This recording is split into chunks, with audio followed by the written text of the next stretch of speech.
Olá, querido amigo, querida amiga, que a graça do Senhor Jesus Cristo esteja com cada um de nós. Que todos sejam bem-vindos ao curso bíblico Profecias para o Tempo do Fim. Chegamos ao capítulo 11 do livro do profeta Daniel. E hoje estudaremos a respeito de uma guerra entre o rei do norte e o rei do sul. Para que nós possamos assim compreender a palavra de Deus, nós precisamos buscar ao Senhor em oração. Eu te convido, onde você está, que neste momento você feche seus olhos, eleve seu pensamento ao trono de graça de Deus e vamos falar com o nosso bom Criador. Oremos. Santo e eterno e amado e bom Deus, bom Pai Celestial, neste momento, ó Pai amado, iremos estudar a Tua palavra. Mas para isso te pedimos iluminação do Teu Santo Espírito, para que nós possamos se compreender. Nos auxilia, ó Pai amado, e nos guia para toda a verdade. É o que eu te peço e te agradeço em nome de Jesus. Amém. Bem, meus queridos, chegamos ao capítulo 11 do livro de Daniel. O capítulo 11 tem algo assim interessante, porque é um capítulo difícil de se entender. Ele é um capítulo que gera assim muito debate entre os teólogos que são especialistas em escatologia. E o interessante, gente, é que existe assim uma grande divergência inclusive entre os que compartilham da mesma visão teológica. Então, muitos deles pensam diferente uns dos outros. E para que nós possamos assim estudar, eu busquei nos comentários bíblicos de duas Bíblias, daquelas que eu sempre busco estudar por ela. Eu busquei a Bíblia de ensino Andrews, busquei aqui todos os comentários desta Bíblia maravilhosa, que tem comentários assim excelentes, e também busquei na Bíblia King James 1611, que também tem excelentes comentários assim maravilhosos para que nós possamos assim entender esse tema tão complexo do livro de Daniel. E a maioria dos teólogos, eles apontam o seguinte: vocês lembram que nas primeiras aulas que eu falei sobre a Escritura Sagrada, eu falei que o original não tinha nem capítulo e nem versículo. Porém, durante os séculos foram colocados capítulo e versículos. E os teólogos eles falam o seguinte, que o capítulo 11, o versículo 1 do capítulo 11 pertence ao capítulo 10. Ou seja, o capítulo 10 ele termina quando se inicia o capítulo 1.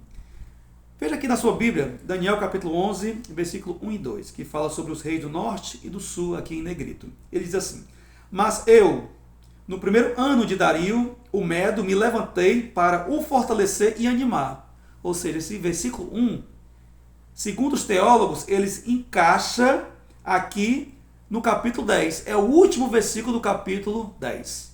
Então, para eles, o capítulo 1 inicia agora a partir do versículo 2, que diz assim: Agora eu te declarei a verdade. Eis que ainda 3 reis se levantarão na Pérsia, e o quarto será acumulado de grandes riquezas, mais do que todos, e tornando forte por suas riquezas, empregará tudo contra o reino da Grécia. Então, gente, quando nós observamos aqui o início do capítulo 11 do livro de Daniel, aqui ele fala a respeito desses reinados.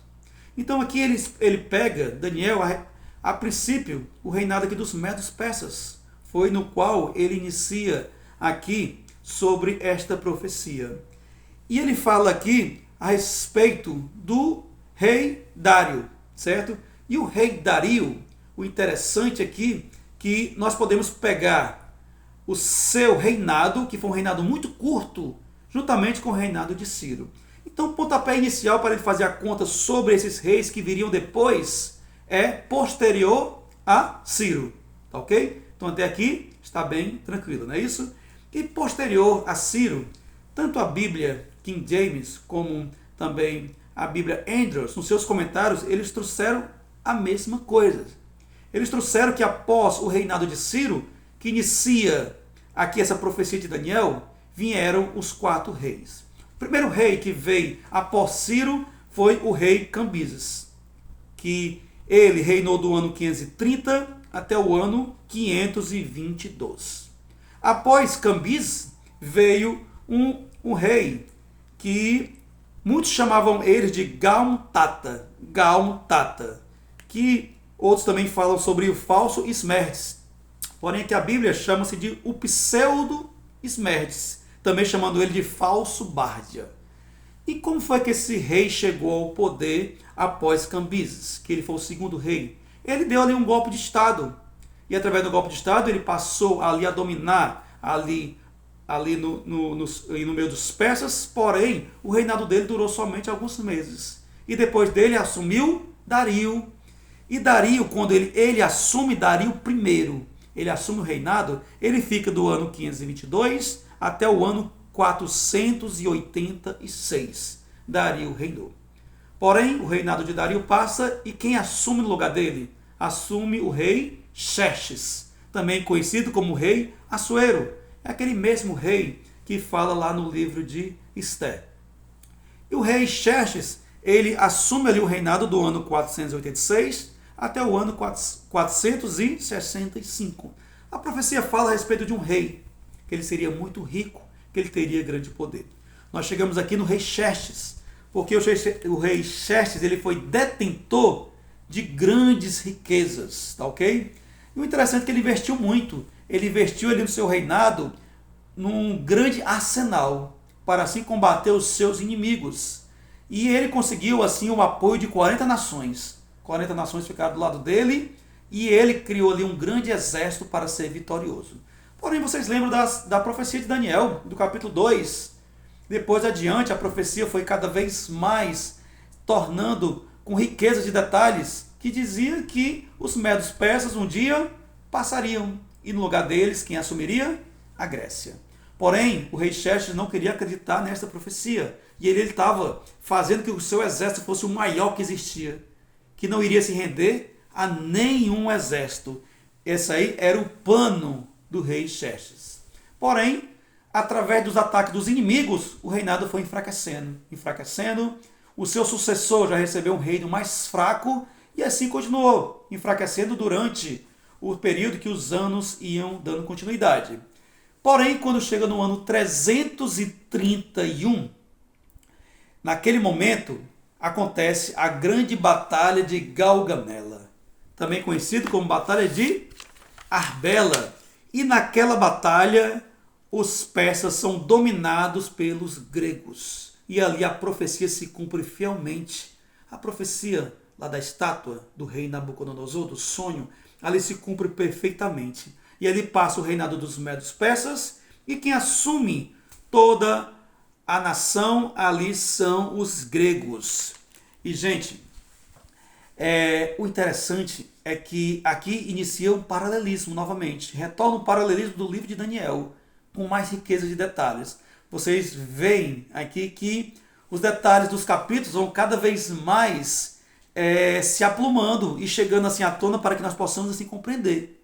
E aqui já chegamos na última profecia do livro de Daniel, com compreensão bastante clara. Vamos aqui para o próximo versículo. Nós lemos aqui, terminamos no 2, agora vamos para o 3 e para o 4, que diz assim. Versículo 3. Depois se levantará um rei poderoso que reinará com grande domínio e fará o que lhe aprouver.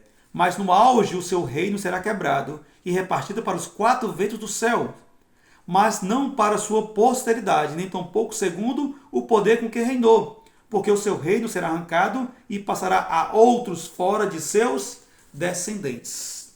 Vocês viram agora que a profecia, ela praticamente aqui, a riqueza de detalhes vieram assim à tona. Que fala sobre um rei que conquistaria o reinado dos medos persas. Esse rei aqui ele aponta para Alexandre o Grande, é o grande guerreiro que reinou do ano 336 até o ano 323. No espaço de 13 anos, o Alexandre ele conseguiu conquistar todos os reinos que estavam ali à sua disposição. E ele conquistando todos os reinos, ali ele entra para a história. Porém, aqui fala que esse reino ele ia ser o que? Ele ia ser quebrado. E assim como nós mostramos em aulas anteriores, ele morre. Alexandre ele não foi morto, mas ele ali morre.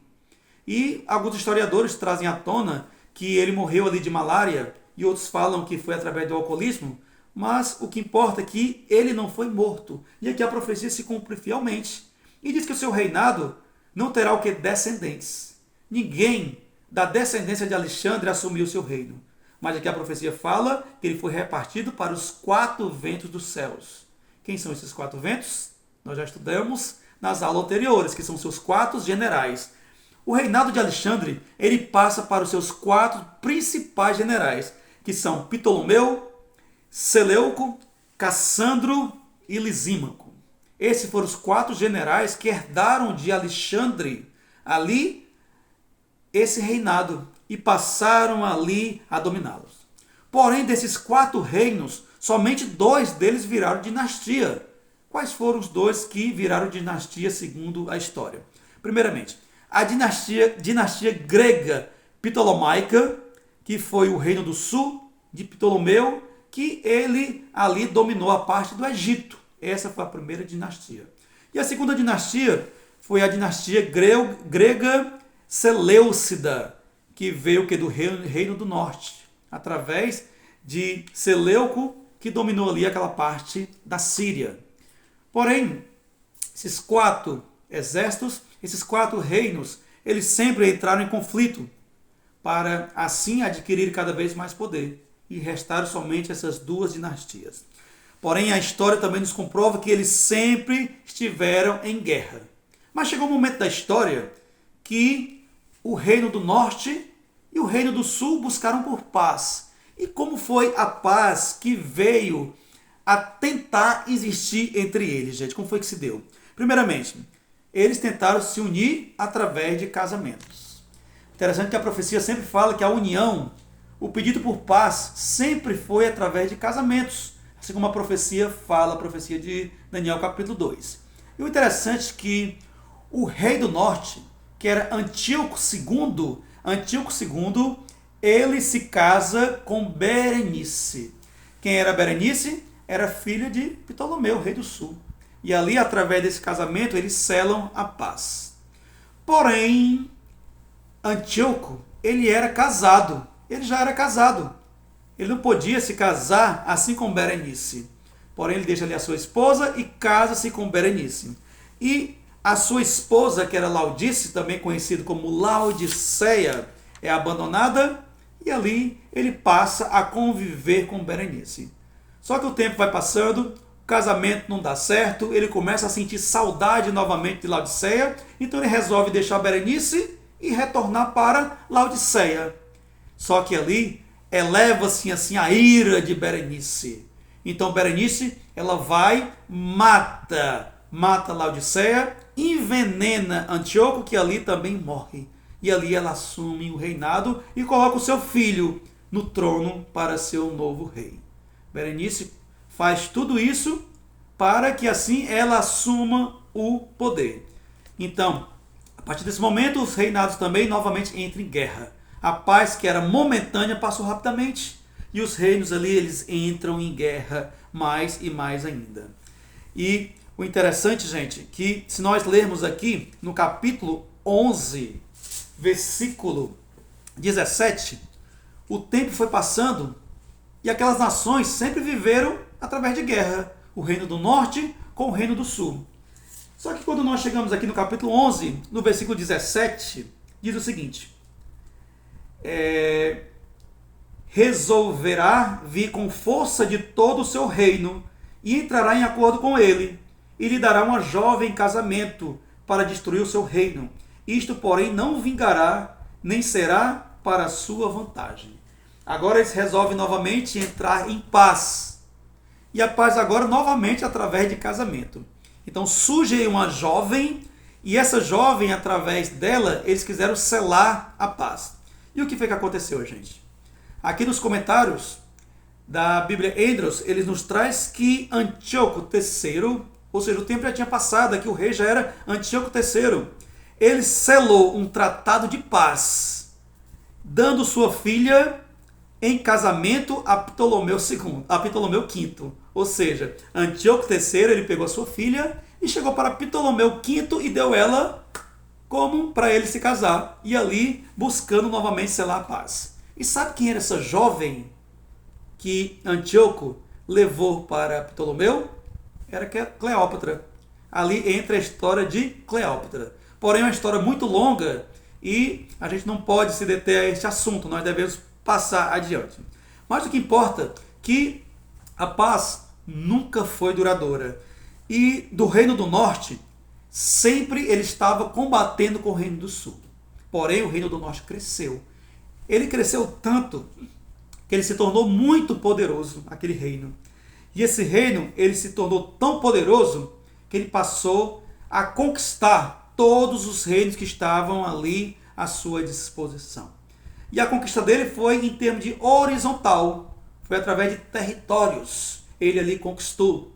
E o que acontece é que no ano 168 a.C., ali eles conseguem dominar todos os reinos que existem. Esse reino do norte, ele chega a se denominar como Roma Imperial. Que no ano 168 eles conseguem conquistar os gregos na Batalha de Pydma. E ali eles conseguem manter toda a sua supremacia.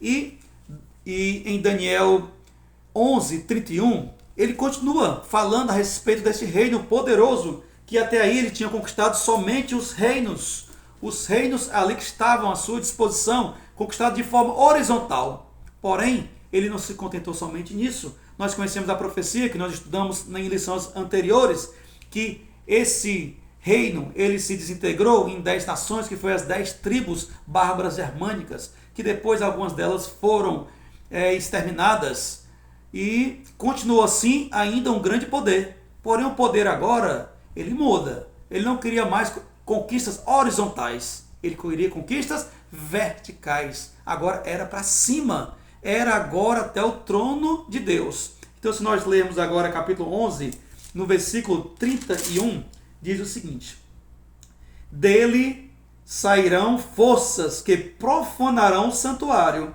a fortaleza nossa, e tirarão o sacrifício diário, estabelecendo a abominação desoladora.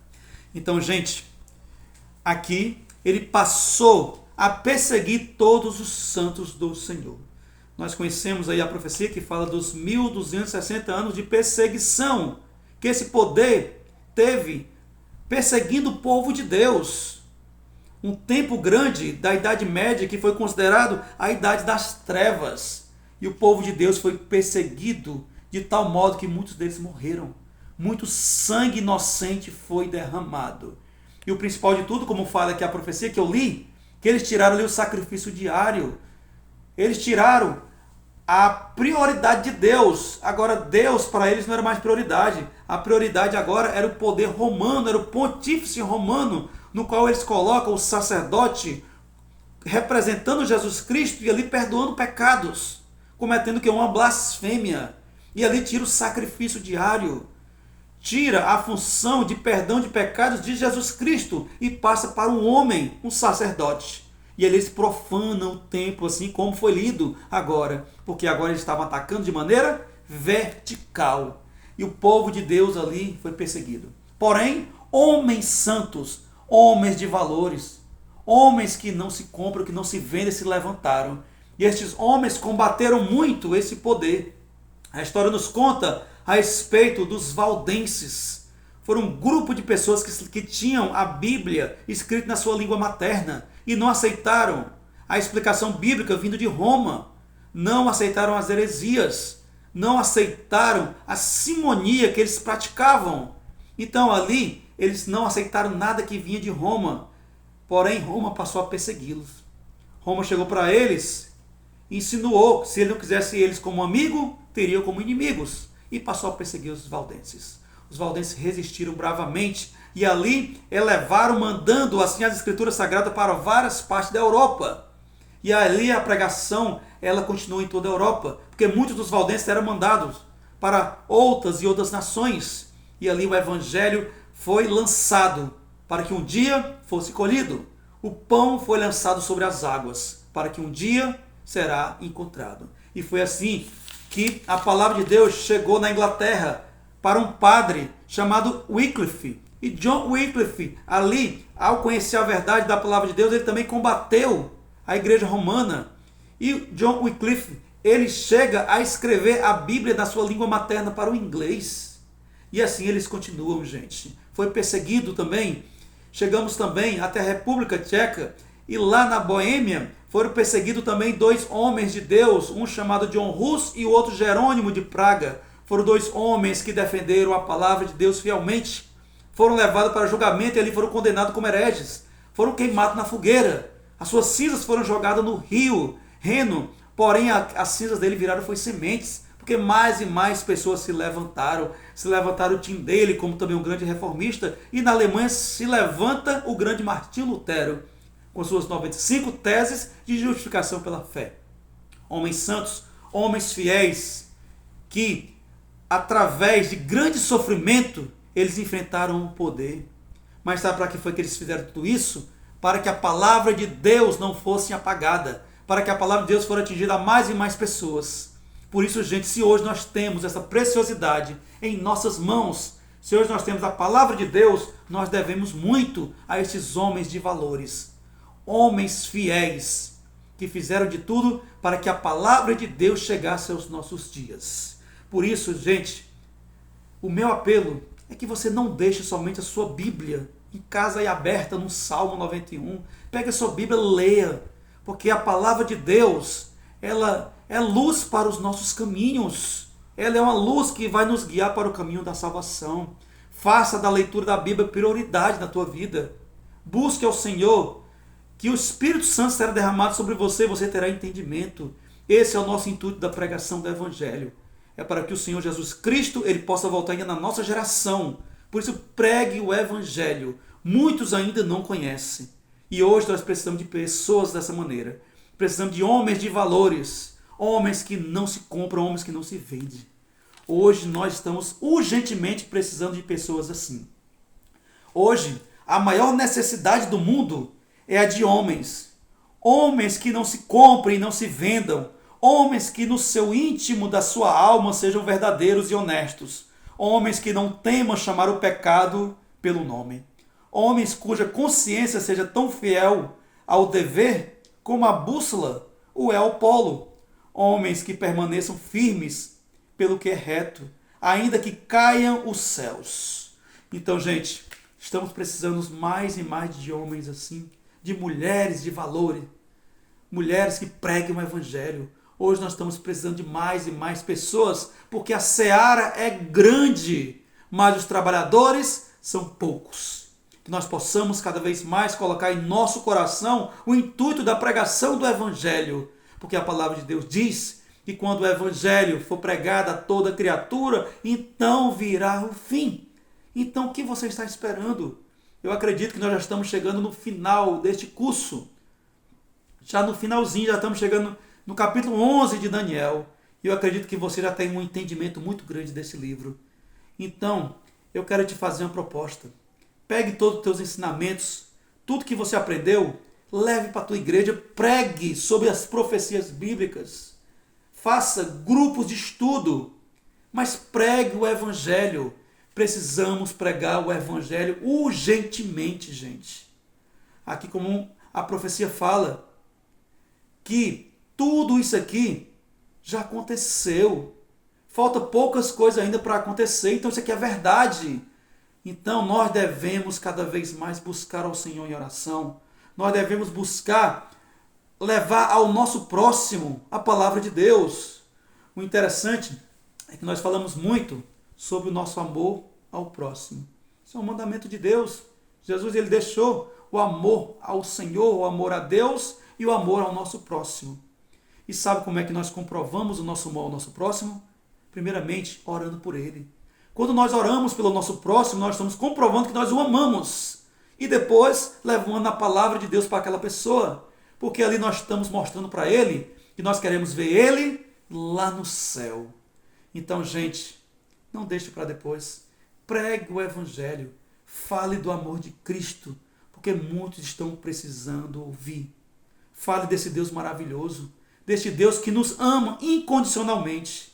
E o que mais que ele quer é nos ver cada dia mais tornando ele como prioridade em nossas vidas. Nós possamos cada vez mais buscar ao Senhor, nós possamos colocar a Jesus Cristo como nossa prioridade e que o caráter de Cristo seja moldado nas nossas vidas. Então estamos encerrando mais uma aula E até a próxima aula. E que o eterno e amado e bom Deus continue abençoando você e toda a tua família ricamente. Até a nossa próxima aula, se assim o Senhor nosso Deus nos permitir. Que nós possamos cada vez mais buscar ao Senhor e escolher a Jesus.